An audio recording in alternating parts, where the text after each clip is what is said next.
afternoon. The Canada jersey is on after a big win. You can't see the word Canada. There it is. There you go. That's all you get. You get the show today. Welcome to Scouching Live. I'm Will. I am alone today. AJ didn't feel the need to be here. He told me that he doesn't like us anymore. He's actually off busy planning for his job as a deputy water control advisor for Timmins, Ontario, when we become unquestioned rulers of the wonderful province of Ontario.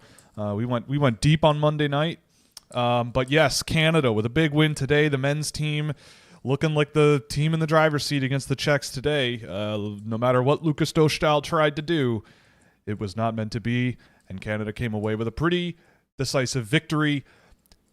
The day after the U.S. women's team, or was that 2 days ago? The U.S. women's team just beating up on the Canadian women's team at the Olympics. I mean, the thing that kind of blows my mind is that Canada's women's team at this Olympics' average age is 30. And I think the next highest team in the tournament is 25. And like Sarah Fillier, great player. She played really, really well that game. But she's like the star young talent for Canada right now. Maybe Chloe Serdachny as well, but mostly Sarah Fillier. She's the average age of the Americans on the other team. Chloe Primerano's pretty neat, but the U.S. is in the driver's seat right now. And it was pretty clear the other day because that game was not particularly close. So win some, lose some. On the women's side, maybe Canada's not going to have the best tournament, but it's not over. And on the men's side, the Canadians are looking awesome and a ton of fun. And they might score their way to a gold medal. But again, you never know. Anyway, welcome to the show. Really, really happy to be here. I have been absolutely inundated over the last few days with Bad Bunny memes and Bad Bunny music after the Super Bowl. What a great show that was. I don't think we talked about it on Monday. So good. Loved that. Yeah, and also I will fully admit I've got the Olympics going on the screen above me here. Snowboarding women's halfpipe is on, which is always a lot of fun. Although I think there was a South Korean 17-year-old who took a pretty nasty looking fall and was down for the count for a while, but she seems to be okay. Yeah, and then short track speed skating is on, which is my jam for this Olympics tournament. We love short track speed skating here, but we're going to focus on hockey. First priority. We have a lot of videos coming out that have already come out and are coming out. We've got video rooms on Anton Frundell, James Haggins, Porter Martone, Alexander Zhuravsky, and then there's one on Braden Coots coming out tomorrow. Canucks fans, if you're feeling depressed and miserable, that'll probably be a fun one on Friday, so you can see that tomorrow. If you're a subscriber to Scouching.ca, you already have access to it, or are a YouTube member, you already have access to it. And so video rooms are coming out. And then yesterday we put out the Albert Smits game tape, which was great. He might be one of the favorites that Tony's interviewed this year. Really, really funny guy, interesting character, and trilingual. So that's pretty cool. But yes, if you want to learn a little bit more, get to know Albert Schmitz a little bit more before he makes his Olympic debut today, you can see that on our YouTube channel. Just do it, maybe after the show. But yeah, basically a lot of bloodbaths all around. It's a bloodbath in the financial markets. The Canadians gave the Czechs a bloodbath today. The Americans gave the Canadians a bloodbath the other day. It's women's snowboarding has been a bit of a bloodbath. It's a bit of a mess. People are flying all over the place and all that stuff. It's a real hoot. But yeah, let's see. Who have we been up to taking a look at over the last few days? So we got through, so we're at the stage in the cycle. My job is very cyclical in terms of the players we're looking at. And most recently, we have been looking at the guys that are sort of on the fringes of the list and the guys that I haven't really taken a detailed look at yet. And I'm just sort of crossing the names off the list to take a look at. So we're in that phase, and then we're kind of slowly going to start working our way back up towards the top of the board for the next little while. So if you're a Discord member, stay tuned for some fun office hours, because this last few days have been a bit of a slog, but not too bad. Not too bad. But here are the players we took a look at since Monday. Chase Harrington, Alessandro Diorio, Adam Nemec with Sudbury now that he's in Canada, Georgios Pantelis, Pierce Mbui, Verties Svensk, JP Hurlbert, Tommy Blale, Nicholas Aram Olsen, Simas Ignatavicius, Morgan Anderberg, Landon Ammerheim, Dolman Christoph Schoengoth. We took a look at him for the first time since September, which is always fun to see, especially because he's on NHL Central Scouting list and somewhere in the middle of the table, like a maybe draft pick, so worth taking a look at. Another short king, my boy, Braden Thompson. We took a look at him yesterday. Wiggo Sorensen, we did another game of him. He was at the Five Nations tournament for the Swedes, again, centering a line of... Who was on his line? It was Alexander Command and someone else, but another good game from Mr. Sorensen. Another really intriguing game from him. And then we did Luke Scherer for the U.S. national team. And then Lars Steiner was the last one we looked at yesterday. Today, I didn't get any games done, but I have been looking at the U.S. national team at the Five Nations. I'm doing a piece for Puck Preps. I'm working on that, so that'll probably be done tomorrow, hopefully. If I get up early enough in the morning and get coffee in me and as quickly as I can, and watch the other game that I have, or the last game that I have saved that I need to get through. So if you want in-depth reports on every NTDP player in that tournament from the sample of games that I'm taking a look at there, you can find it over at puckpreps.com with a subscription. But in the meantime, lots and lots of stuff going on in terms of hockey and all that stuff. So let's dive in here. Let's have a chat. Let's talk. Let's hang out for a couple hours here. You know what? Let's do that. And yeah, I agree. Canada's defense today was excellent. I mean, I think the whole team was kind of firing on all cylinders. I mean, look, I personally think that it's an international criminal court worthy prosecution for the NHL that they withheld their players from this for over a decade.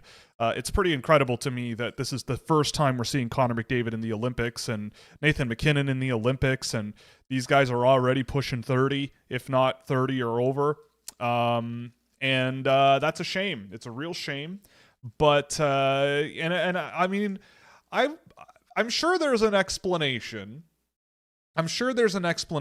But it does seem very strange that a private enterprise can forbid their employees from attending an event that is outside the realm of that business. But, you know, I'm sure that in standard player contracts, there's some sort of clause in there that relinquishes certain rights of a player to the NHL, I guess. I don't know. Or the NHLPA, I don't know. But regardless, we're there. We did it. We made it. 2026. It only took 12 years. It blows my mind. I saw someone say in the Discord server today that the last time Canada had an all NHL player team at the Olympics, they gave up 3 goals. You know who who led that team in goal scoring that year? I'll give you a hint. It's a defenseman who is still on the Olympic team now.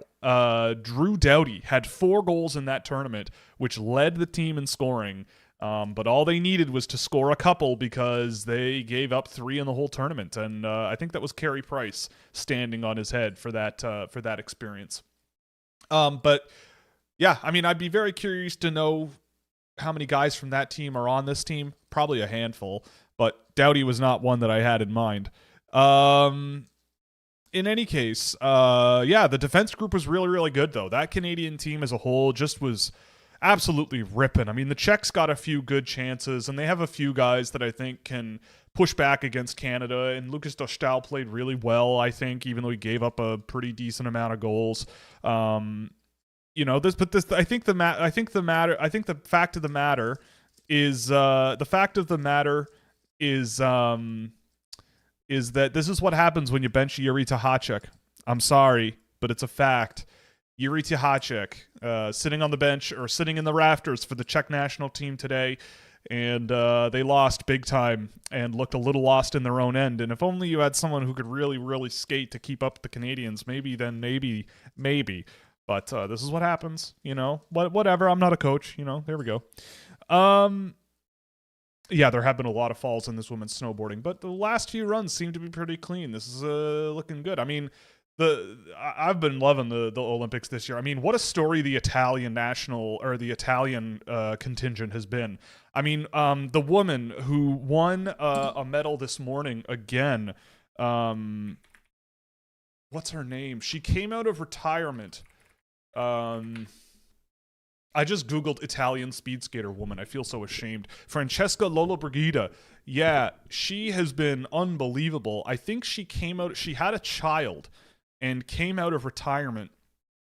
She's won 16 world championships in inline speed skating. That's pretty incredible. Yeah, she's the current holder of the Italian records at 3,000 and 5,000 meters. And yeah, she skated in 2022. At the Olympics as well, but I believe she, after that, quit to have a child and then came back for this Olympics because it was in Italy, and now she's got 2 gold medals in the 3,000 and the 5,000. And if you haven't seen her run from this morning to win the gold medal in the last heat of the event, you probably should go watch, because it was unbelievable. Like, if you want to see a person just running off of the energy in the building, then that's probably a pretty good case study of it, because she barely pulled it off. I mean, relatively speaking, I think she was up with with a lap left. I think she was up a second on second place and finished. She lost something like, I think she had a 1/10 of a second to win. So she lost something like 2/3 of a second to a second in the last lap, and she pulled it off. Pretty incredible. So yeah, really, really good story. And just Italians in general in this Olympics have been unbelievable. How many medals have they won, right? Like, I feel like medal table, yeah, Italy's second, but they've won the most medals out of anybody, and they've won 6 golds. Like, that's an incredible thing. Like, you wouldn't really expect that, honestly. Canada only having 6 medals, I guess, is not, I mean, I don't know. I'm not one to criticize nations based on their medal performance at the Olympics. Like, the Olympics, part of the reason I love the Olympics is because it's just so open-ended, and sometimes, like, one little mistake or one little thing can hand medals to someone you don't expect. Like, I was watching the short track speed skating team event the other day, and the final teams that were in it for the team relay, which was a sick event, by the way. You should go watch that. But you go and watch that event, and it's like, it was, I think, 3rd ranked in the world, 4th, 6th, and 9th ranked in the world in the final there. And like, that's a sport where wild stuff can happen all of the time. And so, of course I have the event going on right now, just in the background here with no audio. So I can pretend like I'm paying attention. Exactly. Yeah. If I ever had a baby, which Canadian hockey player would you name it after? Ooh. I don't know. Who are my idol Canadian hockey players? I don't know. I mean, I grew up I grew up 2 degrees of separation away from Steve Yzerman, so I kind of looked up to him. Paul Kariya was my boy when I was growing up, so maybe Paul. He's a probably pretty good example. That's the thing.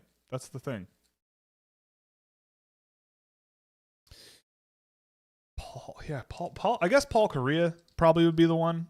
Paul Scouch. Paul Scouch. What do we got here? Oh, I forgot that these short track races with the individuals are 5 instead of 4. This is a little more chaotic. It's that's the way it should be. How much do you think Albert Smits can raise his draft profile with a good performance at the Olympics? How would you categorize a good performance for Albert? Yeah, I mean, I think I mean, look, Uri Slivkovsky played at the Olympics and scored like 6 goals, and it, to a lot of people, solidified him as a good player, and worth drafting really, really high. And so for Schmitz, I mean, I think, like, again, like, he has to be noticeable, right? If they're playing him 7 minutes a game and, he's not on the power play, he's not killing penalties, and he's just kind of eating some minutes while the guys up the lineup are recharging, then I don't think he's going to get very many opportunities to turn a whole lot of heads, and I think people just won't pay that much attention and won't care. But if he has like one game where he has 2 points and, plays on the secondary power play unit for some reason, and maybe gets it, like, you have to think about it like a normie, right? Like, if he comes in and scores points, people will care. Even if it's pass off the boards in his own end that someone else takes the whole way and scores, people will just go, wow, he got an assist in that game, he must be pretty good. So you kind of have to think about it from that angle. But I mean, for me, like, the fact that he's here is pretty incredible. He's the only draft eligible in this tournament, and him and Celebrini, I believe, are the only teenagers.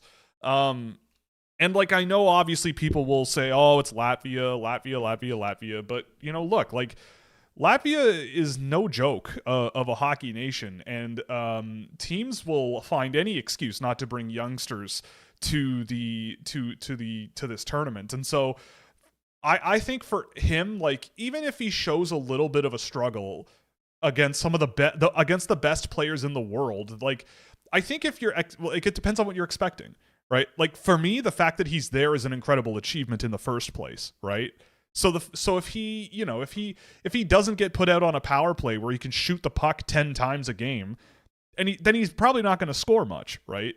One of the things in the interview that I found really interesting about him is knowing his natural style of play and how aggressive it can be and how offensive leaning he kind of seems to want to be. Oh, an Olympic record in the quarterfinal here. Wow. He said in that interview, he's like, pretty much all my life I've played on teams where I'm focused more on playing defense than offense. So I kind of have had to learn how to defend. And that's exactly right, I think, in his case. He's had to learn how to defend because he's been defending so much because of the teams that he plays on. So if there's this offensive-leaning guy who has all this offensive skill and offensive talent, and he's actively aware of how much defending he has to do and how much defending he has to learn and how much he's practiced and everything, then I think that's a really good thing. He's aware of it, and I think his defending is actually pretty good. So with Schmitz, I think he's a guy who, the fact that he's there is an incredible enough achievement. And, like, I think that, again, you have to be really, really careful because he has the access to this event and a whole bunch of other guys do not. A lot of other people do not have access to this event. And so if he shows up against the world's best and, like, is not looking super comfortable, but, like, there are a lot of other players in this draft class who didn't get a chance to come here, and if they did, also probably wouldn't look very comfortable, and you dump Schmitz down your board because of it, then I think you're making a mistake. It's the same thing as Ty Lawrence with Boston University. Mid-season change of team to a team that is not doing super hot, put in a pretty big job right away in a very important position. And, on one hand, you give him the thumbs up for challenging himself and leaving a place where he was punching below his weight class and going somewhere that challenges him. Oh, how good job, kiddo, but you don't have any points, so what were you thinking? You've made a mistake, right? Like, for Schmitz, I don't think about it too much, honestly. I'm just excited that he's there. I don't know who he is. Why is he ranked so low? I don't know, because you didn't mention who. At this point in your scouting season, who is most improved and biggest regression? I mean, honestly, I think a good answer to that might be Wyatt Cullen. Viggo Bjork too. I think Viggo Bjork's growth over the last 18 months has been incredible. And I'm trying to just go off of guys that I've been watching since last year. Like, I would say that strictly this season, like, Wyatt Cullen has also shown a ton of growth in his game. Like, he's a guy that coming into this year, I kind of had penciled as like a second round consideration type guy, Didn't play a ton for the NTDP last year, but looked pretty good from what I saw, but more of a curiosity.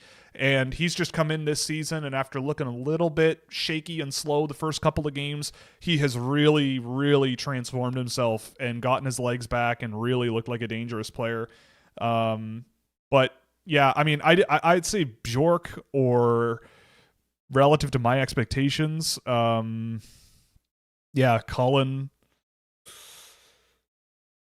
I mean, there are also a lot of guys on my list in the first round that I'm like, at the beginning of the year, I did not think I'd like these guys as much as I do, right? Like Håkansson, Suvanto, Piparinen, even Schmitz. I liked Schmitz last year at the under 18s. That's kind of where I really picked up on him and paid attention. Malte Gustafsson is another really good answer for this question. I mean, all of the pieces kind of have fallen into place, and he has become really something in the SHL. And I mean, he's my number one defenseman now, which I did not realize until I just looked now. But I mean, he has been really, really, really, really good. And I'm really excited to see if that can continue. I hope it does. But it's a really, that group, I'd say my top 11 is really, really close. I have no idea. I really, really, really, really don't know what to do. It's really tough this year. It's a tough year to be a lottery team, because I think there's a lot of weird dynamics going on. The fact that I feel relatively confident that if Mathis Preston spent the rest of the year with Vancouver and Ryan Lynn and playing and not injured, I feel like people would go, wow, he's really turned it around. Wow, he really did need a change of scenery, yada, yada, yada. And I think he still deserves to be considered right up at the top. So for me, he'd be a high priority, pretty high.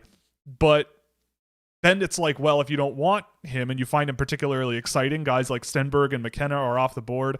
I mean, I guess it seems like Gustafsson, people haven't quite caught on in my view as to how good he is. So it's like, are you going to step up and draft a Gustafsson that high if you may be able to get him a little later? It's a tough year to be a lottery team, because also, I don't think you're going to screw it up drafting from that group. I think all of those players have really high-end upside for one reason or another. I don't know. It's really tough. It's a really tricky year this year, and I don't envy those guys. And I think it does open up really quickly after that. I'm looking up and down my list here, and it's like, I don't think the gap between those guys and the tier below them and my second round level guys I don't think that gap is very large. But I mean, that's not super unusual, but there are a lot of players in that group. I always talk about, where does my excitement line stop? Where do I stop with guys where I go, all right, I'm looking forward to seeing another game of this guy? And that's probably into my third round now. There are still guys on my list where I go, oh yeah, I really want to see that guy again, or I haven't seen him in a while, I wonder what's going on, or I really like what I've seen of this guy. All the way down to, into my third round. There's a lot of really intriguing players this year. I was watching some CSS guys that I haven't seen yet, and Joe Erickson, a gigantic high school guy out of Minnesota. I actually like him. I watched his Chicago Steel tape the other day, and I kind of really liked what I saw of him. Obviously, playing in Minnesota high school, I kind of never really think about that at all. It doesn't really matter to me. I kind of focus strictly on when they play in the USHL or above the high school level. But he's one that's been interesting to me, and he's in my third round. He's pretty down far below everybody else. And but there's a lot of interesting players this year, so it's a really, really tough one. And I think it's a year where if you don't have a top pick, the strategy around this draft to really nail it is going to be tricky.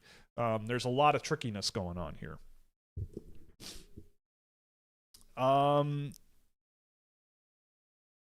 Is Crosby, McDavid, McKinnon the best three centers for a team ever? Probably. I mean, say what you will about Sidney Crosby, but those three guys, Sidney Crosby's your third line center. And he's one of the GOATs. And McKinnon is one of the best in the world, if not the best in the world right now. McDavid is, to me, the best in the world. You've got two of the top three players in the world, I would say, and one of the top 10 guys in the world, 7, 5, I don't know, say what you will, but probably. And at least in terms of like my lifetime that I remember, right? Like I remember the Nagano Olympics like in 1998, and I don't know who was on that team for Canada, but they probably were pretty good. The Salt Lake City team was also really good back in those days, but still, it was really competitive in those days. This year, though, those teams, those three guys are pretty incredible up the middle. I think there's a good chance Tommy Blale goes in the first round. Probably not. I mean, the game I did of Blale was really interesting. I mean, he's still like, you know, I I have someone who I won't mention their name, but I've got someone who is close to in that area in Moncton, and he loves Blale. Like he is pushing hard for Tommy Blale, and I hear from him a lot, and we talk a lot about him, and I like Blale.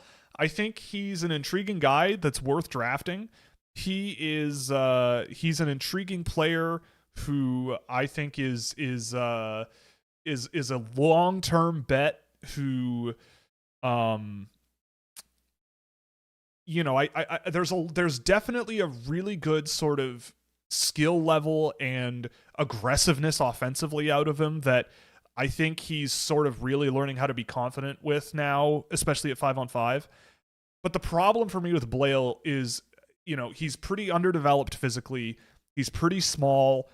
You know, his defensive game, I feel like his skating backwards and on defensive rushes is not quite where it needs to be, I think, to be as good a projection as his production might indicate.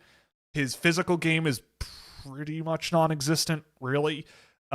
He's a guy who I think, like the game I did, he created a whole bunch for himself. He created a lot for others. He shoots the puck a ton, too. Like he's this kind of defenseman who a lot of that offense is driven from his shot, which I don't find particularly reproducible or trustworthy. But, you know, he's still a good offensive defenseman. Like, he's worth drafting. I have no doubt he'll be a good college defenseman. The NHL is a different story, and I wonder if he's going to be one of those tweeners who scores in the AHL and gets power play minutes. But it's like, is he going to be a top 4 guy in the NHL who gets time on a power play? I'm not sure. But if someone jumped up and drafted him in the second round or something, that I think would be perfectly acceptable. I think he's in my second round now.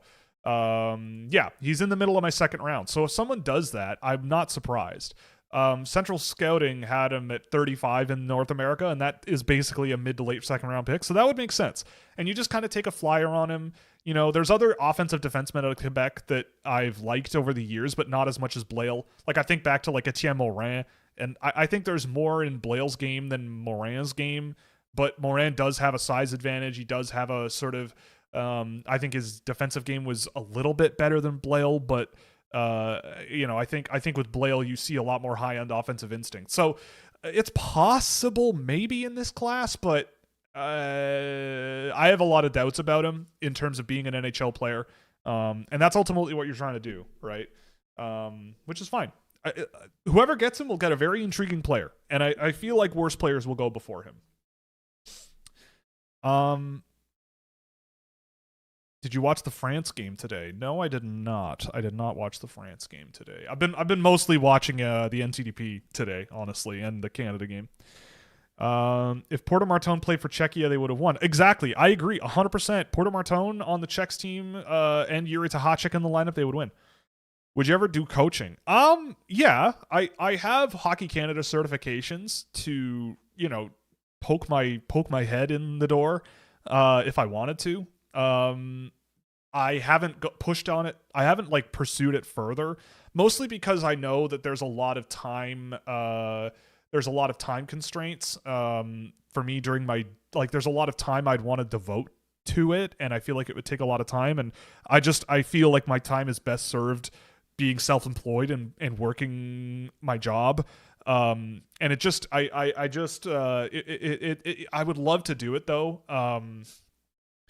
But I always feel like when I take on sort of these auxiliary things in my life that I add on top of trying to do what I do, I end up just flaming out, burning out, and just not enjoying it. And I think that might be another one. But I do go out and get certifications because I want to at least like be in the ecosystem and like learn more about something that I don't know, right? Like I didn't grow up with coaches. I grew up playing hockey, but like I was never really like, oh, what does a coach do? How do they manage this? What's the goal of this? Like, what are like even just knowing drills that are out there that are common, from a guy who never really played super high level hockey, just knowing what the drills are and knowing what they're supposed to achieve, and thinking in my own head of like, okay, well, if I were a coach and I knew all of these things, how would I structure or what would I try to accomplish? And,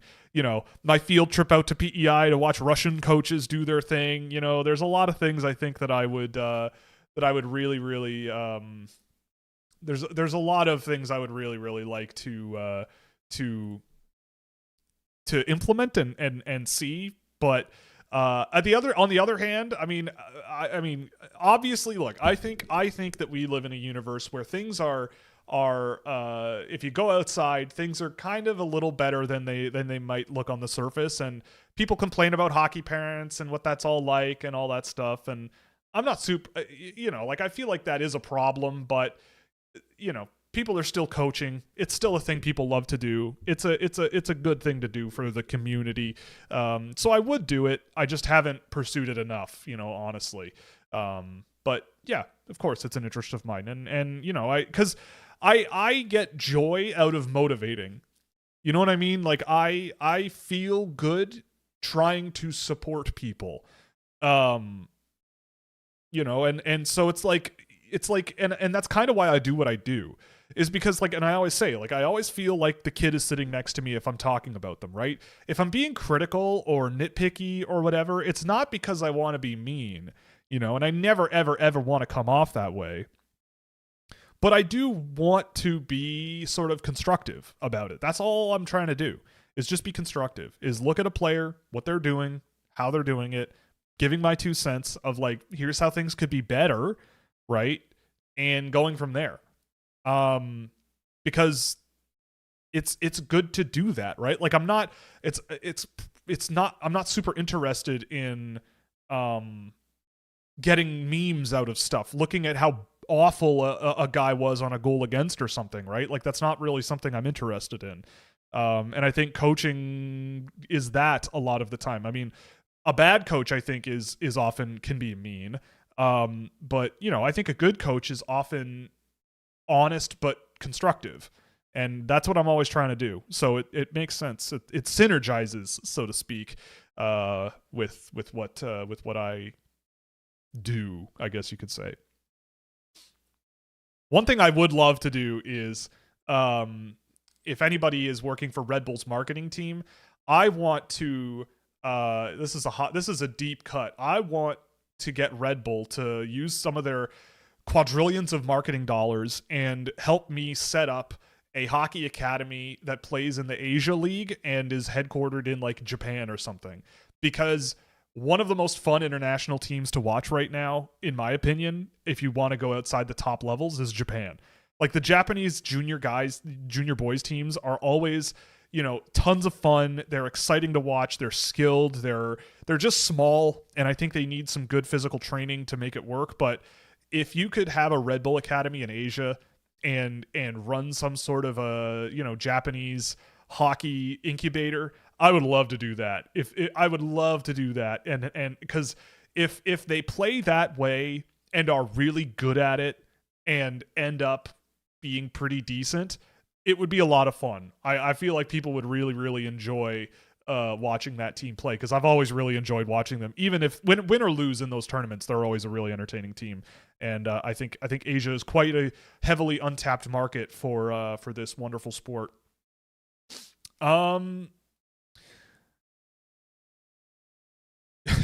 Yes, I do critique players for having more goals than assists. You're right, I do.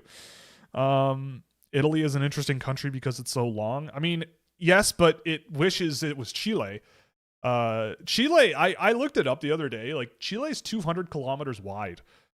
That's, for a Canadian, that's pretty crazy. I think the ratio of height to width is, I think it's 5,000 kilometers long and 200 kilometers wide. So what is that? 200 and no 25 times. It's 25 times thinner than it is wider, right? Yeah, 25 times thinner than it is wider. Yeah, so Chile knows what they're doing. Or 250. Is it? Oh God, I'm too stupid for this right now. I can't figure it out. Yeah, 7 goals in 7 games. Yeah, exactly. This season's been making me like Schmitz more and more, but he's a player that's very hard to predict, not necessarily hard to project. I mean, I agree. I think with Schmitz, he's a guy who is definitely tough to project. I mean, his style of play is strange. His style of play is interesting. Like, I still see a lot of Artyom Levshinov there, but more of what people thought Levshinov was at this age than he actually was. Like with Schmitz, I see a much more refined defensive player, a guy who I think covers ice a lot better defensively. You know, like Levshinov can wheel, he can spool up, he can get moving and skate. But when I watch Schmitz, I just see such a more mobile sort of 4-way skater, and I think he uses his abilities defensively really well, but he still does have that sort of free-floating offensive zone ability that I think a big part of it is you just don't see it as much recently with Yucatec because they're not a very good team. Like, he's a defenseman, and you can't – if you're relying on your defenseman who is offensive to do a lot of the offensive heavy lifting, you're probably not going to be a very good team. Like, your forwards need to be the guys who are responsible for scoring. That's kind of their job. So if they're not doing their job, it's going to artificially deflate everybody else, I would think. And in Yucatec, it's slim pickings right now. They lost Peter Abandonado, and I think they did at least. And it seems the wheels have kind of come off for them. But yeah, I mean, I agree. I think he is hard to project. But I think the right team will really appreciate what he brings. Like if I look at Tankathon, let's take a look. Let's tank a look. Like if I'm just looking here, right? Like if the Calgary Flames added him, or like the Winnipeg Jets could be a really interesting destination for an Albert Schmitz. Like, you know, because they have some interesting defensemen already in the system that are really, really young, and I think they're going to need some guys to refill their roster over the next few years. And, you know, his style of play kind of suits, I think, what they're trying to accomplish, you know. But, you know, the Blackhawks, I don't really see it. The Devils, I don't really see it. Nashville, maybe. I could see Nashville being a destination, too, if he's there at 8. But part of me, you know, look, the fact that he's an Olympian and he's going to have eyeballs on him a lot, makes me think that if he's anything but a complete tire fire, NHL teams are going to go, this kid's sick. He's going to the top of the board. I don't think it's very easy to say how Schmitz will work out in the NHL, but it gets easier and easier to see that he'll work out. Yeah, I mean, I do agree. Like when I look at Schmitz, I said Levshinov earlier, but the guy that in the NHL he kind of reminds me of a lot is Brent Burns. Like, that's the type of player that he reminds me of. Like, if you let Brent Burns be Brent Burns, you've got a very useful defenseman on your team, you know, through his prime. And, you know, was Brent Burns ever, like, the best in the world or whatever? Like, was he ever, like, the elite of the elite? No, but he was good. Like, he was a very good offensive defenseman and had his defensive shortcomings, but still, you lived with it, and you were very good with it in your roster, right? If you put him with the right surroundings. And I think Schmitz is a little bit better defensively. But we'll see. I really, really like him, and I think there's a lot to like with him. Thoughts on LJ Mooney's development? Am I still warm on him? Absolutely. I think you know, I think LJ Mooney, like, his scoring fallen off a little bit. I think the big thing for me with Mooney, every time I've sort of watched him in the college level, it's like I'm more interested in his long-term trajectory, like over a long period of time. And yeah, he's like just under a point a game in the University of Minnesota. Like, that is not easy to do. And I thought he was fantastic at the World Juniors. Like, even though their tournament got cut short, I don't think it was Mooney's fault. Yeah, he's pushing for the leading scorer title on his team with Brody Lamb and Brody Zemer. So to me, like, and those three guys are the only guys with 25 points or more on the team. So they're clearly cooking. The fact that, like, think about it this way too. Like, if you don't want to just go, well, I think he's just a good player. Like, if you're the U.S. national team head coach in this World Junior tournament and your team is as fun as they were, and it's crunch time, and you're putting LJ Mooney out as the center on the line, what does that tell you, right? Defensive zone draw, crunch time in a major game, and you're putting LJ Mooney out as a faceoff guy. Is that a stupid decision? I don't think so. Yes, they lost in the quarterfinal, but I don't think that, like, that's just the nature of the World Juniors. I think LJ Mooney is really, really, really good. And I think that he's a guy who, again, like, I think he's a smaller guy who a coach will play. I where he got drafted, it was so crazy. I can only imagine what the Habs were thinking when they picked him, because, like, I don't know how they weren't, like, ecstatic about getting a player that dynamic and skilled and aggressive and physical. And, literally it's just that he's small. And I think if anybody is going to make it being that small, it's going to be Mooney, and, like, the skill level, he's so quick and so agile and so aggressive. I think he was one of the most physical players that I tracked last year. And so he's doing everything that you could possibly ask him to do, and he's getting rewarded for it. So yeah, I'm still on the Mooney train. The Mooney train, we like that. We like those. The train's still going. The stock's still, if the stock is cheap, I'm buying in the dip. I've been doing a lot of that the last couple weeks, and I'm not feeling so good about my decisions right now. But maybe LJ Mooney will help me feel a little better and turn things around if we're buying the dip on LJ Mooney stocks. Oh, we're talking about Grebnitz Ravi? Okay. Well, Grebnitz, he's not, I don't know. Why is he not ranked 0? Well, it's a tough question. I haven't seen Rabnitz in a while, but I'll check him out just for you. We'll put him on the watch list, and maybe the 0 spot can be good for him. Has Stenberg cemented himself as your number one, or is there still a debate? I think there's still a debate. I look, like, I think with the NHL draft, the ultimate goal you're trying to accomplish, in my opinion, and this is just my philosophy, like, I think you're trying to find in the draft the things that you always wish you could find more of at the NHL level, right? Like, to me, you're trying to look at you're trying to find as many players as you can who you can identify and go, I can find as many things in this guy's game that I think is truly special and unique as I can possibly find, right? Like, I just go sort of down the checklist of, like, are they this? Are they this? Are they that? Like, what are they bringing to the game that I think is so high end enough that I'm like, this could make a difference doing it this way in the NHL, and then you sort of go, well, but then this is a factor, and you kind of balance things out that way. And for me in this year's draft class, like, Stenberg, there's a lot that I think he brings to the game that could be a massive elevator for others, and he could benefit from certain, like, I think Stenberg is going to be a guy who needs a certain group around him to really elevate his game to its highest potential. But if that's what happens, he's going to be gargantuan. I think he could be gross.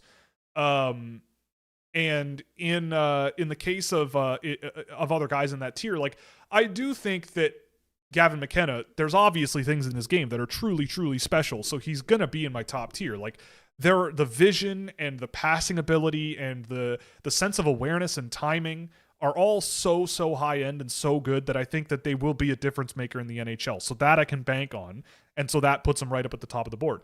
For me, Mathis Preston, I know I'm on an island on him, but I watch how skilled he is, how creative he is, how I think underrated he is as an off-puck defender, at least in terms of stick checks and off-puck anticipation. I think he is a much better playmaker than he was last year. And I think with Preston, it's like there's this, and this that I think are truly special.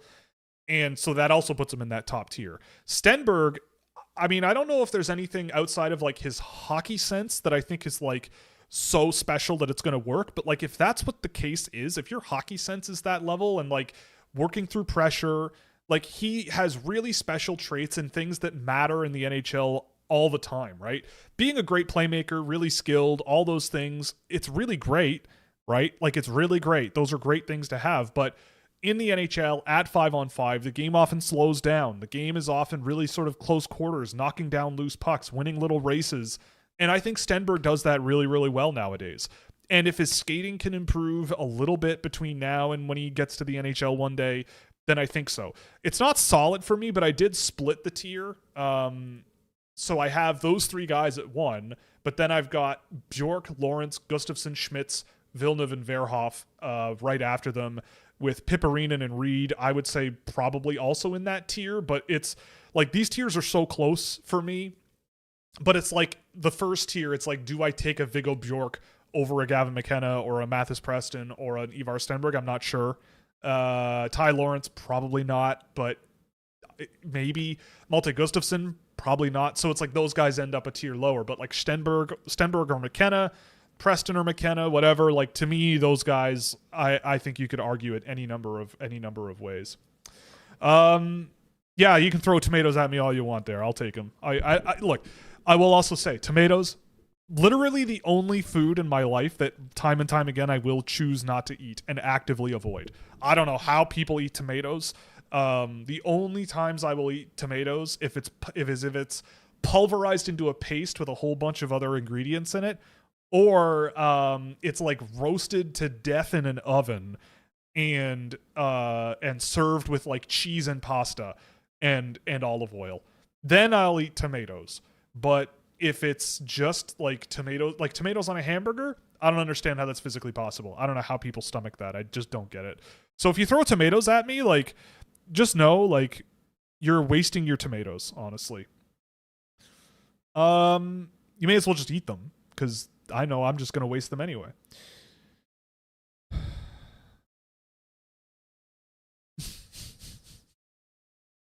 Well, okay, yeah, thanks. I'll look. I will eat as many tomatoes. Well, actually, I won't. So I guess I'm just urging you to throw more tomatoes at me because you know I don't like them. So maybe I should just shut up and move on, and you can just keep throwing tomatoes. Look, as long as you add gifted channel memberships with your tomatoes, then you can throw as many tomatoes at me as you want, right? That's it.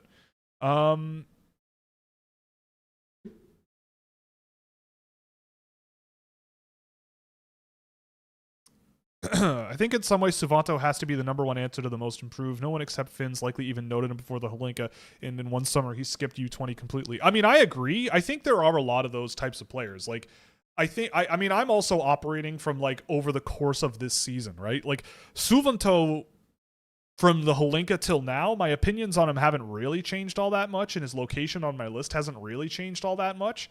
So, I mean, the way I interpreted that question is like, who has really changed things for me over the course of this season the most? And so Gustafsson or Bjork or well, those two for sure definitely factor in. But, you know, Suvanto has, over the last 2 years, you know, I didn't know who he was, but I liked him a lot at the Holinka, and now we're seeing a lot of that actually turning out to be a decent call.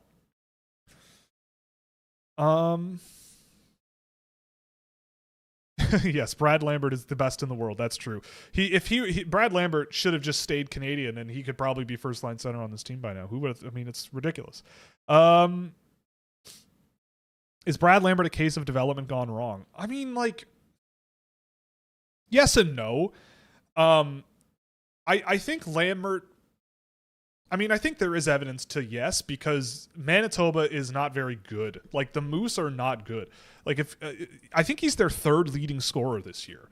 And again, like, hockey is a sport where it's not an individual player's sport. You can be a really, really good player on your team and have an awful team around you and lose all the time. Look at Artemi Panarin, right? Like, you can be a great player and drag your team around and still not look very good. as a team. Like, yeah, he's got 13 points in 29 games this year for the Manitoba Moose. Their leading scorer has 30. Oh, why did I think he was their leading? Oh, I'm thinking of last year. Last year he was pretty high on their list here. Yeah, he was their third leading scorer last year with 35 points.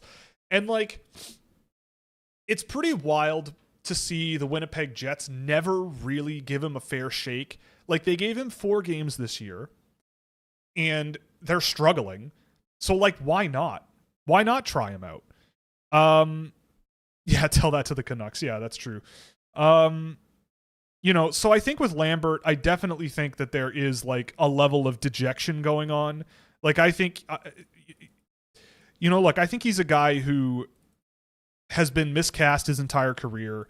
I know that he's playing a lot on the wing, and I still feel like he's a guy where he's in this like death zone, right? He's a guy whose game is naturally, I think, best suited to the way a center should play in the NHL now. I mean, look at guys like McKinnon and Crosby up the middle. You know, do you look at McKinnon and Crosby and go, wow, those guys are so big and physical and heavy, and clear the front of the net so well? No, that's not what you're playing them at center to do. You're playing them as transporters. You're playing them to get the puck in the offensive zone under control. And I think with Lambert, he is that type of a center. It's just if it's very common for people to look at that and go, well, but if you're not Connor McDavid, then it's not worth it. And so they move him on the wing because they're like, but you can play on the wing because you're small and you're a good skater and you're fast and you're aggressive, so we can put you on the wing and call it a day. But it doesn't. His game isn't best suited to that position, and that was true in his draft year. If you go back and look at the scouting report from that, like the data differences between playing center and wing are unbelievable. So I think you're just taking him away from where he is best suited, and I just think you're shortchanging him, right? So for me, yeah, it's just really tough. Like, I know he asked for a trade, and if I'm Winnipeg Jets, I'm looking at that situation and going like, and a lot of their young players are not scoring in the minor leagues, right? Like, Braden Yeager is under half a point a game. You don't hear many people saying, "Oh, what about Braden Yeager? Are you worried about Braden Yeager?" Colby Barlow has 8 points, and he was drafted in the same draft. No, that was the McGroarty draft. But he's got 8 points this year. Nobody's asking about him. And Lambert, points per game, is the highest of those 3. So for me, I don't know. I feel like they're putting him in a bad position. I think if he's on waivers next year and I run an NHL team, of course I'm adding him. I think he has some lessons that he needs to learn to play in the NHL based on what I saw of him with Winnipeg this year. I did watch a couple of those games, and there are definitely issues in his game at the NHL level, but I still think he's the type of player that you let him learn on the fly for a good stretch and play him at center. Like, I don't know, especially because you're not doing very well. Like, what do you have to lose, right? So in any case, I don't know. I'm not too concerned about it. I feel like again, look at Gavin Brindley. Everybody was ready to throw him out in the garbage last year with Columbus. He was injured and had a rough start and wasn't getting a look in the NHL and all that stuff, and they dumped him on Colorado, and now look at him, right? Like, a different scenario can do wonders for a good player, and I think Lambert might need that at this point. I double dog dare you to coach under 20s. Sure, fine. Hook me up. How many Olympic men's teams would you rank below Norway? Probably not many. Probably not many. I mean, Italy, France. Italy and France. Probably. Something like that. What do we got here? Is Malte Gustafsson the next Zdeno Chara? No, the Alexander Karmanov is the next Zdeno Chara. I thought you knew that. You're an OHL fan. I thought you knew that already. Who needs Albert Smits when you've got Logan Stanley? Exactly, man. I forgot about that point. You're right. Why bother? You know. Oh boy. I mean, Logan Stanley has kind of developed into a decent defensive defenseman. It's taken, like, that's the thing, right? sometimes there are players who are awful for so long that eventually they find something they can do well. They find a good cover, like a good spot. Like they've been playing Logan Stanley and fans have been screaming about it forever. And it seems like he's kind of turned into a decent defensive defenseman over the last couple seasons. So it's like, is he a good draft pick, right? Because they stuck with him in the NHL for so long through so much because he's so big, right? I don't know. To some people, maybe yes. I don't know. But that makes my job way harder because you're trying to guess then. It's like, will an NHL team play this guy and keep them in the lineup even if his results are terrible for a long, long, long, long time and eventually he becomes decent, right? Anyway, that's neither here nor there. Who are your top 5 Americans in this draft? Well, let's see. Chase Reed is number 1. It's Reed, Cullen, Mutrin, Hextall, Plant. Do I like that? Reed, yes. Cullen, Mutrin, take it or who cares? Yes. Hextall. Those 3 are so close. Cullen, Mutrin, Hextall, and Plant. I think that's fair in my head. Am I missing anybody? Logan Stewart's further down the board. Parker Trottier.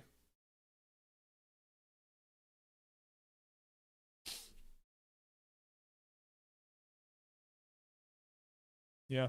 I think that's it. I think that's the 5. Who's got the highest ceiling and lowest floor in the 10 to 20 range? I mean, if you're talking like individual player that like is boom or bust, if that's what you mean, like between 10 and 20, Ethan Belchet's. Actually, I feel like he has a pretty safe floor. The lowest floor in that range for me, Hermansen. Like I think there's a world where Hermansen just doesn't stick in the NHL. Like I think that world is pretty large. Like if we're talking probability wise, like I think for relative to the rest of that group, I think it's pretty high that he struggles in the NHL to like maintain the consistent sort of game in, game out focus that a coach will rely upon you for in a top 6 where he probably will need to be. But as a scoring winger, I think there's a lot of upside. I think his upside is huge. Like I think he might be the boomer bust guy in that range that might slip a little bit and people might scratch their heads and, you know, but I think he's a really, really good player, really, really skilled, but I think he's got some issues that might withhold him from NHL success.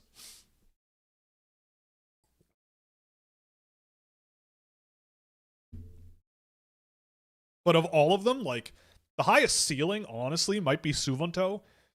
Maybe Chase Reed too, I think has a huge ceiling. Wyatt Cullen. I mean, yeah, Wyatt Cullen. I'm thinking like the young guys there. Cullen, Hemming, Suvanto, all 3 of those guys are September birthdays. And I think they're all guys who I think are just beginning to grow into their games. Suvanto just, I think, needs to lighten his feet a little bit from where he is and just gain a little bit more. Like, he needs to add that separation ability to the toolbox because right now it's very reactive and pressure resistant rather than truly sort of separating and getting away from guys and creating room for himself. And if he can do that, that could be huge. Oscar Hemming, I think at that skill level and the sort of subtleties of his puck handling can improve, then I think he's got all the runway in the world. Cullen, I just feel like the faster he gets, the better he's going to be because he is just dynamite, I think, as a playmaker. So those guys for sure. I mean, I also really love Casey Mutrin. I was watching him this morning and I just reinforced why I have him in the top of the first round.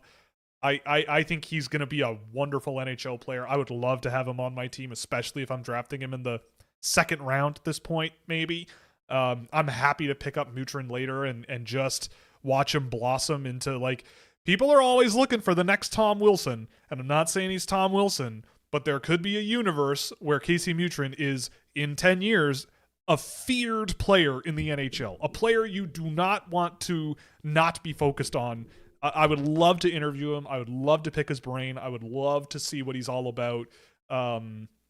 because he just strikes me as that like NHL quality power forward that is just beginning to sort of like, if he can refine some things in his game with regards to puck protection and puck handling along the boards, I think he's going to be fantastic.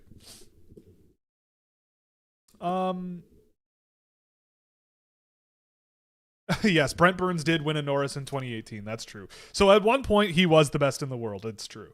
How could I forget? I must have been in Dagestan at the time and made forget.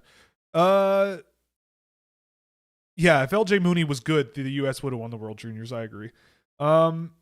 Yeah, the time investment with coaching is a real thing. Like it is a real thing, right? You got to interact with parents. You got to interact with the players. You have to schedule practices, working. Like there's a lot that goes into it. It's a big community thing that you're involving yourself into. And I just know myself, and I would love to do it, but I just don't. I number one, don't have the security financially to like spend a bunch of time doing that as well and volunteering my time to do that. I'm building a business and I'm trying to, that just takes up a lot of my mental capacity and time. Yeah. Oh, damn, I was looking at a different tab on I missed the half pipe. Apparently something good happened. But yeah, I mean, I would love to. But yeah, you spend time getting nothing out of it. You're right. Yeah, so the girl who, yeah, it's the girl who blew up, and yeah, who looked like she had knocked herself out on her first run. She's sitting in first right now. Yeah, she won the gold medal. Good for her.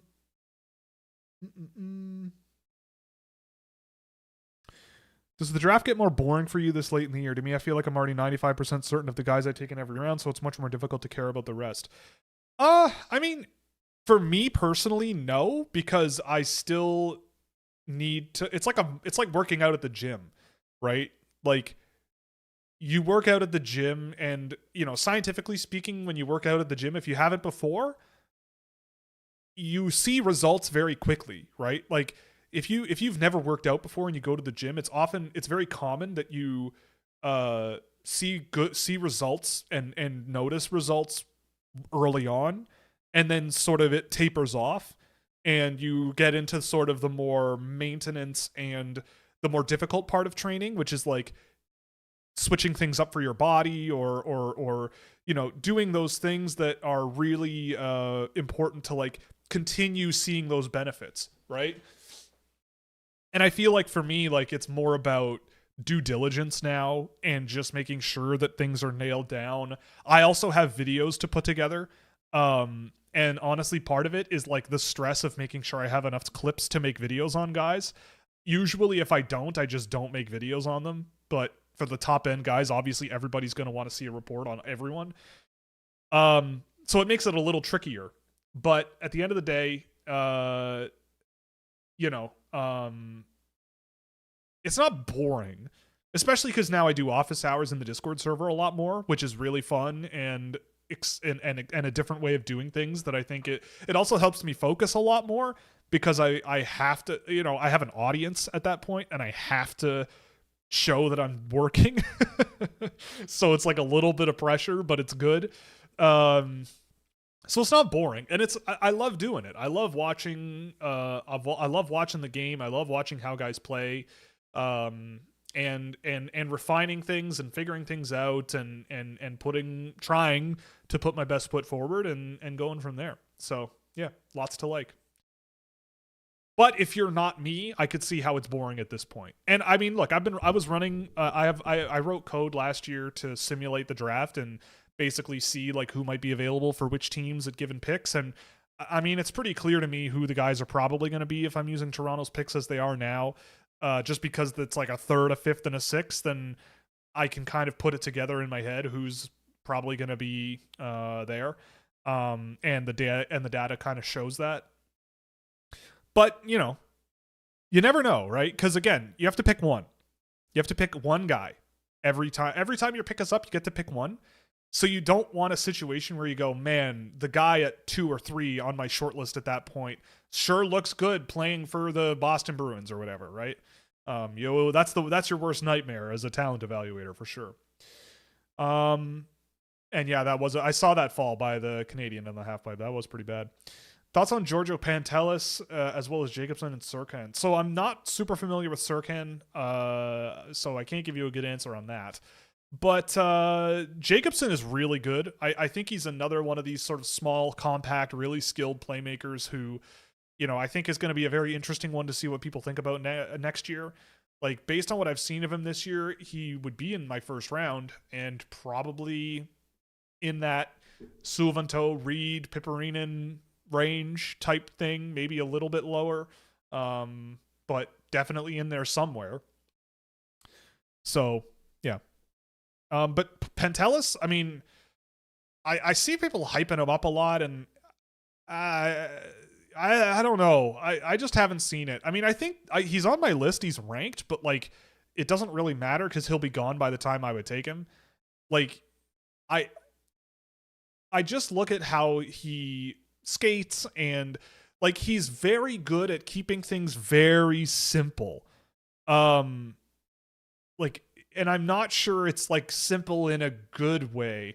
Like, some of his passing decisions and puck management is really sketchy, but if he keeps it super simple and basic, then it's okay. Like, if you're looking for a as Ilya Rozanov would put it, if you're looking for boring, but like a decent guy who could develop into a guy for your team, you could do a lot worse. He's big, he skates okay, he's not the most refined guy, but he's rarely out of position. Like, it's one of those things where it's like, yeah, like, I finish games of him and I go, yeah, he wasn't perfect, and there were definitely clips I pulled that are not too charitable, but like, shift in, shift out, he was fine. There's no real complaints. It's just, is it going to be that in the NHL, and how valuable is that? So if someone picks him in the first round, I get it. I just think there's a lot more intriguing, maybe lower floor bets that are playing at higher levels of play that I think I'd rather put my money behind. What's Bjork's ceiling? I think that's the concern for most scouts. Well, I mean, if that, like, look, Viggo Bjork is, and I'm not reacting this way because of you, I must say, but Viggo Bjork, it's like, if you do literally any research, you know that his brother is bigger and his parents are bigger. So he probably is going to keep growing a little. Probably. So if that's the case, like, if there's clear evidence that that's the case, then I'm surprised NHL teams aren't mentioning or thinking about that if they're not already. Like, because I see a guy who moves the puck that well and moves the puck, like, and who sees the ice that well and has improved his skating ability and forechecking ability that much in the last 18 months. I think you are laughing. I think you're having a laugh. I think it's just I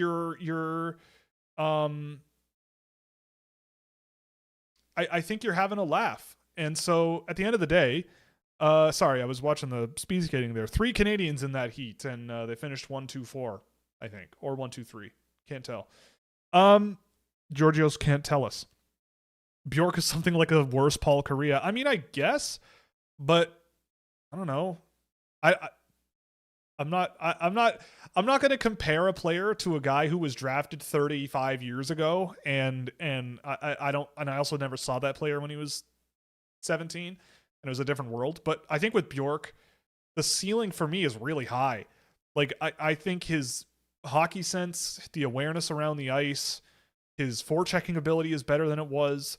I don't know. I think if you're underrating Bjork because of his ceiling, I don't know what that exactly means, but I'm not super concerned based on the family, the history, his trajectory.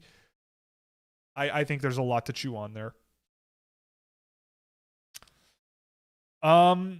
Can I throw a milkshake? Yeah, of course. I'll take a milkshake. I drink it up. I'll drink your milkshake. I drink it up, like the blood of the lamb, Shout out Daniel Day-Lewis. Maybe he's watching. If you were a betting man, Ethan Belchet's top 10, yes or no? Ooh. Well, okay. So my top 10 is Stenberg, Preston, McKenna, Bjork, Lawrence, Gustafsson, Schmitz, Villeneuve, Verhoff, Piperinen. Probably Reed. I would say Reed is going top 10. So who is not going to be top 10 there? Probably Preston and Villeneuve, at least. Like, I think, like, Belchet's probably won't be at the under 18s because I think Windsor's going to go on a pretty deep run, so he probably won't get an under 18 bump. But if he has a good playoff, man, he might really do stuff because, like, I think it's entirely possible. Like, Central Scouting has him ranked where? 9th in North America, so that's not really a top 10 pick probably in this draft class because you've got Stenberg. He'll be in there.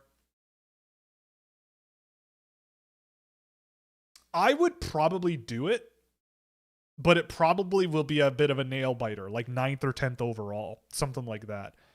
Either that or he pops off down the stretch and scores, like ends up with like 50 goals. Like he needs 20 goals to get to 50. And if he gets to 50 goals, like I feel like that's just going to solidify him as a top 10 pick.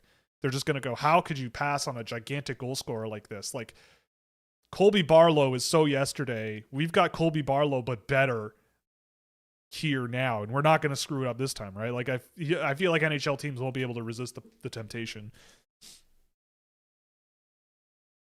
Burns and Buffalo, the type of defenseman that no one knows how they work, but they do. Well, that's the thing. I mean, like, there is a way to play the game from the defensive position and be successful playing that style, right? It's possible. It just requires a little bit of unconventional, out of the box thinking. It's just kind of unconventional, and so, like for me. Again, like this is kind of why I also think about coaching quite a bit, is because it's like, I feel like my philosophy would always be like, you develop your systems after your tryouts, after you pick your team. Like you have an idea of like the type of team you want to build, but like you see what you've got in a player and how they naturally play, like I'd say like, let's do some hard scrimmages, play your way, play hard, let's see what you got and show me what you do, right? Like I don't really care how you do it. Show me what you do. And if there's a guy who plays like a Schmitz or like a Burns or like a Bufflin, I go, wow, that's a really interesting player, and let's see if I can mix them in because it's a different flavor in the soup, right? So we'll see. I like it. I think it's an interesting thing, but I think there are people who disagree with that, and they might go, well, yeah, but like I'd rather have my structure and build around my structure because I know it works and whatever. But I like to think about things as being a little more adaptive, right? And if you want to be structural, that's one thing. If you want to be adaptive, I think that's another. And I'm more of an adaptive thinking type of person. You start with the natural way of things, and then you go, okay, how can I work around the natural way of things? Like a scientist, I don't know what that means. Anyway. Realistically, how many defensemen do you think go in the top 10? Honestly, I could see Gustafsson working his way up there, especially because he'll be at the U18s, and I bet people will go nuts about that. So 1, Schmitz, probably 2, Verhoff 3, Reed 4. I don't think Ryan Lynn will go. Oh, Carson Carroll's is going in there for sure. So that's 5. Yeah, so maybe 5, something like that. And then the other 5 being Stenberg, McKenna, Bjork, Belchet's, and I don't know. But 5. I don't think Rudolph gets into the top 10, but Carroll's probably will at this point. I mean, I've heard from more than one person that Carroll's is, to NHL teams, the number 1 defenseman in the entire draft at this point, which I think is asinine. But that's where we're at. Yeah, Lambert is the next McKinnon. That's exactly it. He nailed it. Jaeger's fall from D-1 needs to be studied. I don't think so. Like, I remember watching Brayden Yager a lot, and I think Yager is a really good example of a really good junior player that just doesn't really project super well to the NHL. Like, I had Yager in the middle of my second round, and I had McGroarty in like the middle of my second round, and both for similar reasons, but different types of players. Yager is a decent passer up the middle of the ice. He is a decent conduit for the puck to flow through at the junior level, but like his skill level wasn't really much of a separating factor. His offensive production at 5-on-5 wasn't really pushing the needle enough for me to really take a lot of interest. His physical game wasn't very good. Like there was a lot of things that I just went, yeah, but the NHL though, like what is he going to be in the NHL? Like a third line center that isn't super physical and isn't super quick but is kind of there just making smart passes. Like I don't think that's really a job many guys have. So for me with Yager, again, it was like I wouldn't have taken him where they took him because I just felt like, you know, as a winger, I didn't think he had the downside. I think he has downside risk.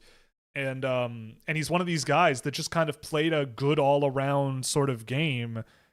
But to me, if you do that in the junior level, like without something that truly separates you, it's really hard to project you to the NHL because a lot of guys in the NHL have something that they're really truly special and elite at, but it's not quite good enough to make enough of an impact to be a premier player. So they round out their game on the fly and work around it and end up in a job that works better for their skill sets.